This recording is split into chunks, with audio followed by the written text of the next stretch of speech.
video after a really long time now. I'll not go into the details of why after this much time, because it has been a pattern now. So instead of discussing that, I'll jump to the discussion. Uh, so earlier I discussed related to Shakta Advaita. Uh, yeah. So that same topic I'll just discuss in more details today. Okay, so I am thinking about discussing in Hindi or Hindi plus English Hindi. Both of these are not my mother tongues, so I might make mistakes. Please understand this. Okay. And I'll start. So मुझे एक idea I कि ब्रह्मांड की निर्मिति या किसी भी दुनिया की निर्मिति शक्ति से कैसे होती है या जगत की निर्मिति शक्ति से कैसे होती है, क्या हम इसका कोई उदाहरण लेके ये समझ सकते हैं? तो मुझे ये सूझा कि अक्षर ब्रह्म, ये एक्चुअली काफ़ी पॉपुलर टर्म है अक्षर ब्रह्म कि तो अक्षर की दुनिया हम कहेंगे या नहीं मुझे पता नहीं, लेकिन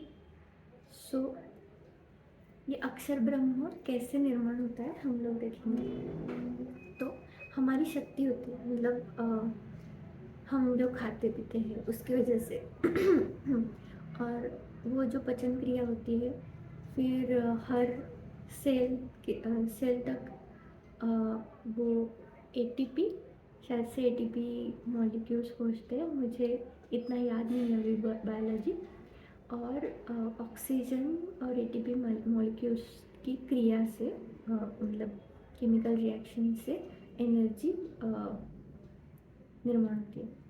तो हमारी शक्ति होती है और हम लोग जो श्वास करते हैं वहाँ से हवा हमारे शरीर में आती है। तो बेसिकली हम लोग जब कोई भी अक्षर का उच्चारण करते हैं, मतलब मैंने अ ऐसा कहा, तो बेसिकली क्या हुआ कि मेरे थ्रोट में या मेरे मुंह में और मेरे मुंह में जो हवा है वो मेरी शक्ति, मतलब मैंने एक्चुअली मेरी शक्ति की वजह से कुछ ऑर्गन्स वाइब्रेट हुए मेरे गले में, तो वो हवा वाइब्रेट हुई और उसकी वजह से ये बाहर की हवा जो है हमारे आसपास की वो वाइब्रेट हुई और हमारे कान का पर्दा वाइब्रेट हुआ और हमें कुछ सुनाई दिया, मतलब हमें अभी ऐसे सुनाई दिया। सिमिलरली अगर ऐसे मैं कह रही हूँ और मैंने जीभ मेरी नीचे से ऊपर कर दी, ये भी हमारी शक्ति से, मतलब अगर कोई इंसान बीमार है या ठीक से काफ़ी दिनों से खाया पिया ना हो तो वो बोल नहीं सकता या उतनी ऊंचाई, मतलब उतना ऊंचा नहीं बोल सकता, वो क्या बोल रहा है या क्या बोल रही है वो हमें सुनाई भी नहीं देगा, इतना वो थोड़ा सा बोलते हैं या फिर नहीं ही बोल सकते अगर बहुत ही ख़राब स्टेज हो तो बोलने के लिए शक्ति ज़रूरी है। तो अभी क्या हुआ देखो, अभी मैंने अगर मेरी जीभ ऊपर ले ली, ल ट, मैं ही यहाँ से ही है, ल ट ड, मतलब मैं मेरी जीभ अलग अलग जगह पे टाड़ू, मतलब मुझे पता नहीं हिंदी या इंग्लिश वर्ड क्या है, उस पर लगा रही हूँ, तो उससे अलग अलग अक्षर कहा जा रहा है। ये मेरी जीभ मूव करने के लिए भी मुझे शक्ति चाहिए और मेरा जो गले में अवयव है जो स्वर यंत्र कहते हैं, कुछ तो है जो वाइब्रेट होता है, तो उसका एग्जैक्ट नाम मुझे पता नहीं, लेकिन वो एयर वाइब्रेट करता है और मैं जब जीभ अलग अलग जगह पे रखती हूँ तो वो एयर वाइब्रेशंस में वेरिएशंस आते हैं, तो उसकी वजह से अलग अलग अक्षर मैं बोल पाती हूँ। सिमिलरली होठों का भी अलग अलग आकार या होठ एक दूसरे के साथ होना, अलग होना, इससे भी अलग अलग अक्षर जनरेट होते हैं। इवन दांत भी हम कहाँ पे रखते हैं, त थ, इससे भी अलग अलग जनरेट होते हैं अक्षर। तो ये अक्सर एक हमारे मतलब मैं जो अक्सर बोल रही हूँ वो एक भाषा हिंदी या जो इंडियन सबकॉन्टिनेंट की भाषाएं हैं उसमें से भाषा और मतलब उन भाषाओं के अक्षर और अलग अलग जगह पे अलग अलग भाषा है, वहाँ पे अलग अलग अक्षर है और सभी यही होता है कि शक्ति हाँ शक्ति कुछ कुछ हमारे मुंह के अवयवों का इस्तेमाल करके एक पूरा अक्षर का जगत मतलब अक्षर जगत यहाँ पे ही ख़त्म नहीं होता। मतलब अलग भाषाओं के अलग अलग अक्षर है, ठीक है, लेकिन हम अक्षर जोड़ के शब्द बनाते हैं। उस शब्द को किसी न किसी चीज़ के मतलब किसी न किसी चीज़ से जोड़ते हैं, तो एक पूरा ज्ञान का जगत तैयार होता है। मतलब हम लोग साहित्य है या कविता है, संगीत है, या मूवीज़, या हम लोग बात कर रहे हैं या हम किसी से भी बात करते हैं, तो ये पूरा जो जगत है, ये पूरा जगत ये इस शक्ति ने पेला हुआ है। जो शक्ति हमारे ऑर्गन्स को अलग अलग तरह से वाइब्रेट करके या फिर या फिर उस वाइब्रेशंस में अलग जगह पे कुछ चीज़ें रख के मतलब क्या कहते हैं उसे ऑब्स्टेकल रख के अलग मतलब ऑब्स्टेकल रख के ये पूरी दुनिया ये निर्माण कर रही है। तो शायद सरस्वती को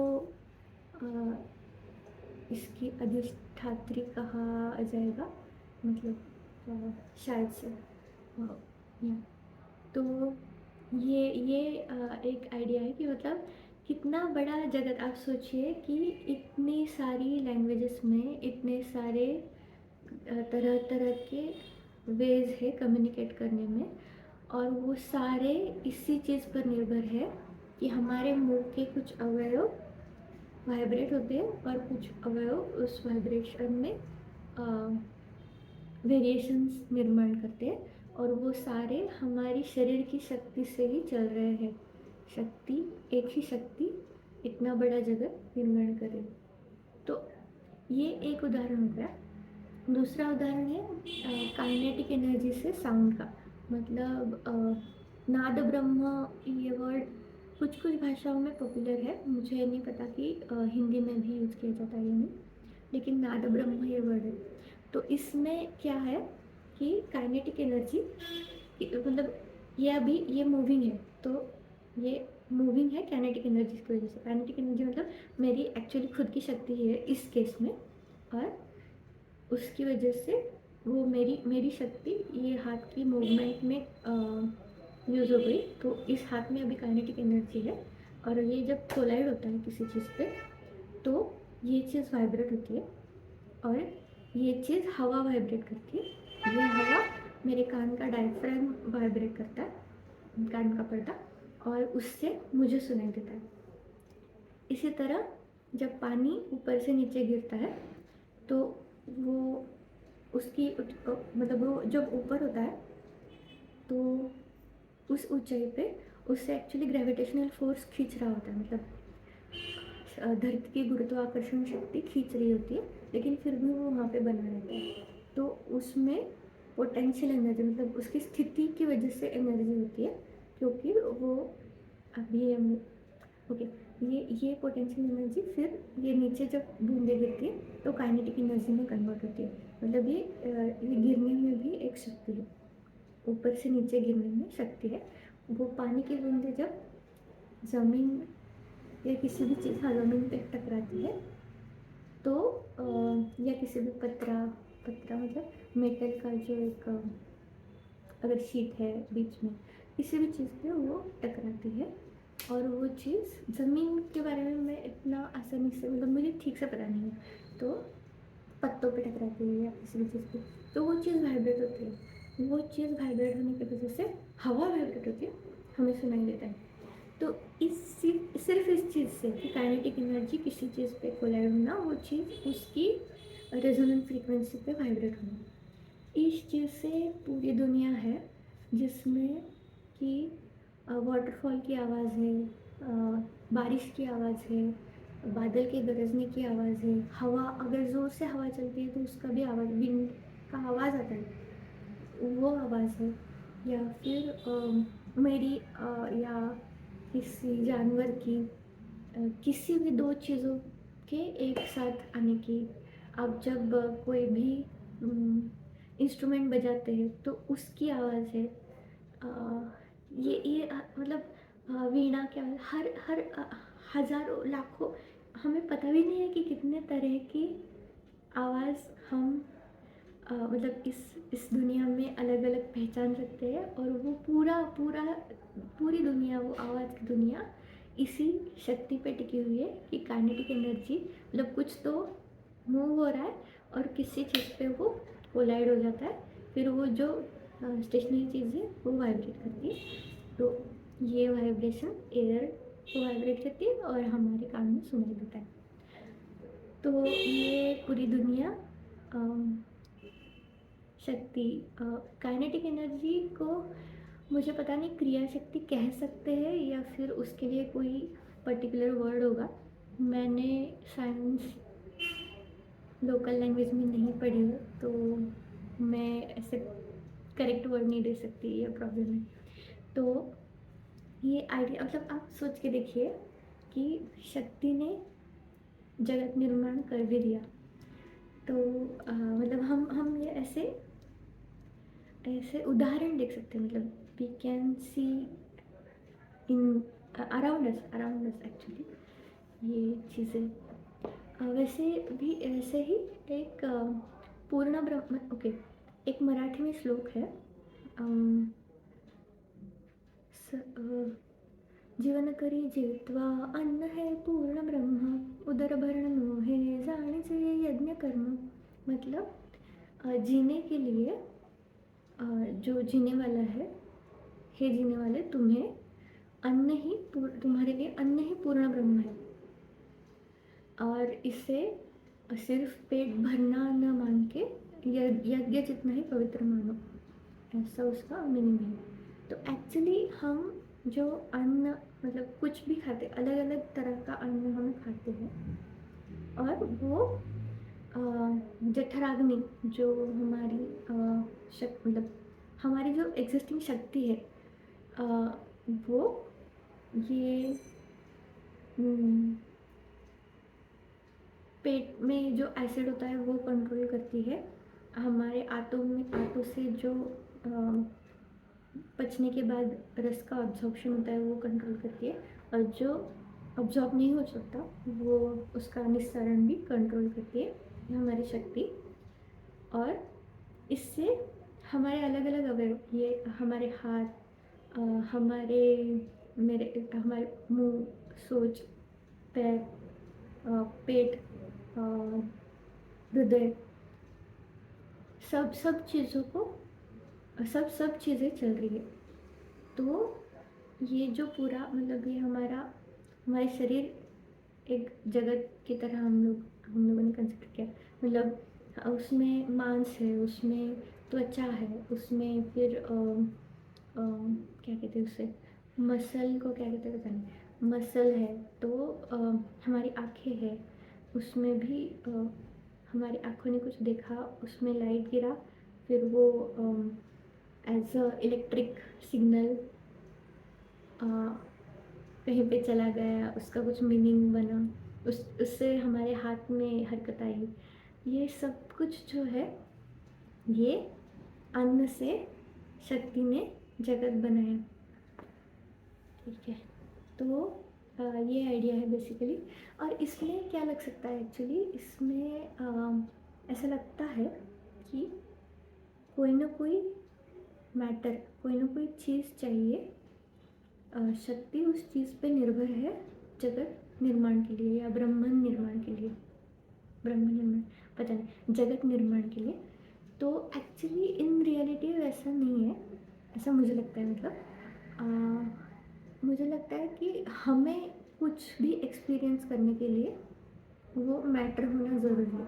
मतलब हमारी जो ज्ञानेंद्रिय है वो सिर्फ किसी मैटर को ही परसीव कर सकती है। फॉर एग्ज़ाम्पल, समझो अगर कहीं पे मोबाइल टावर है और हम लोग वहाँ पे बैठे हुए हैं, तो हम लोग ऐसे ही बैठ के हम किसी से बात नहीं कर सकेंगे। हमें किसी से बात करने के लिए हमारे पास फ़ोन का होना ज़रूरी है। इसका मतलब ये नहीं कि हम जहाँ पे बैठे हुए हैं वहाँ पे सिग्नल नहीं आ रहा, मतलब यहाँ पे मोबाइल टावर है तो यहाँ पे सिग्नल नहीं आ रहा, ऐसा नहीं है। लेकिन मुझे वो सिग्नल समझ नहीं रहा, मेरे किसी भी इंद्रियों को वो सिग्नल समझ नहीं रहा, उसमें वो क्षमता ही नहीं है वो सिग्नल को समझने की। तो मुझे वो सिग्नल समझने के लिए इंस्ट्रूमेंट लगेगा जिसको हम मोबाइल फ़ोन कहते हैं, उसको एंटीना होना चाहिए, वो उसके फिर इलेक्ट्रॉन्स ऊपर नीचे होंगे, फिर करंट जनरेट होगा, फिर कुछ ना कुछ, फिर जब वो सब मुझे समझने वाली चीज़ों में कन्वर्ट होगा, मतलब आवाज़ में कन्वर्ट होगा या फिर एक किसी दृश्य में कन्वर्ट होगा, तो मैं कुछ सुन सकूँगी, देख सकूँगी, बोल सकूँगी।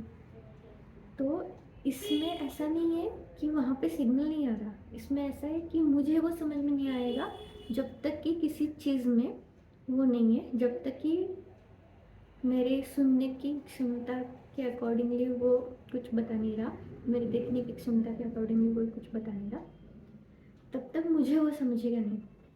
तो यहाँ पे ये चीज़ है कि किसी और चीज़ पे शक्ति निर्भर नहीं है, हमें जो जगत परसीव हो सकता है वो चीज़ चीज़ के फॉर्मेट में, मतलब कि चीज़ों के फॉर्मेट में ही परसीव हो सकता है, ये एक बात है।